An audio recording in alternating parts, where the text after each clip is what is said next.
Hey guys, welcome to Grace's Place.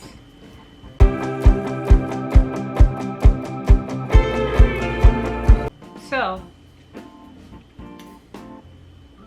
stock. I've been talking about stock in my other videos, so this is the one where we finally make it. I started out last night by taking my turkey carcass.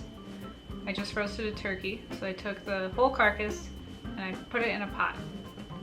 And then all the veggie scraps that I've been saving through my other videos, I threw that in the pot. I had some onions, some celery.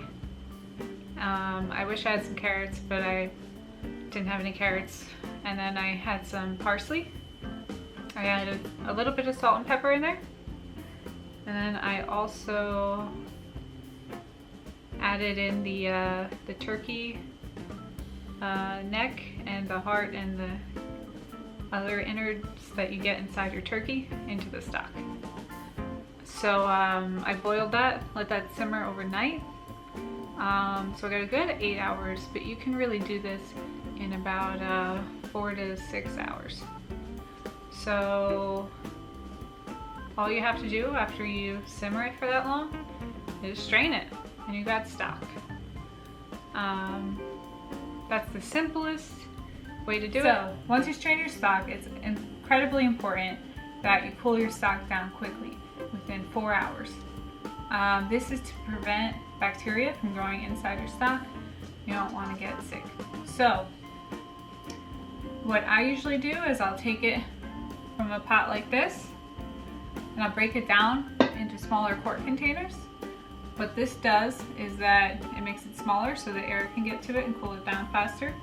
But also,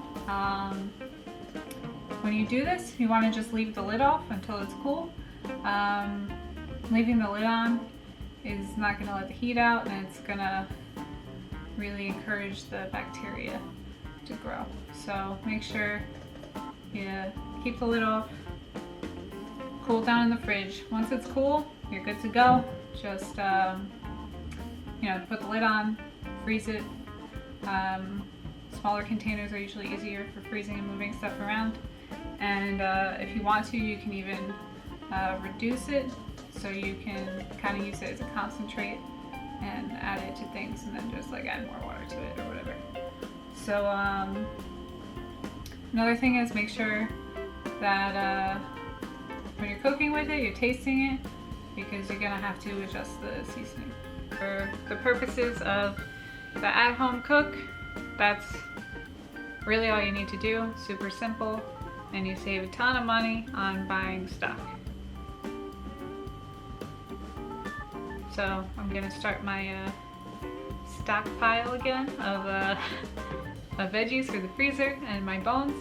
I already have a bunch of pork bones in there, so I'll make pork stock. But since I had that whole carcass of turkey, I was like, making turkey stock, because it's gonna be perfect to make my turkey gravy with. So, see you next time.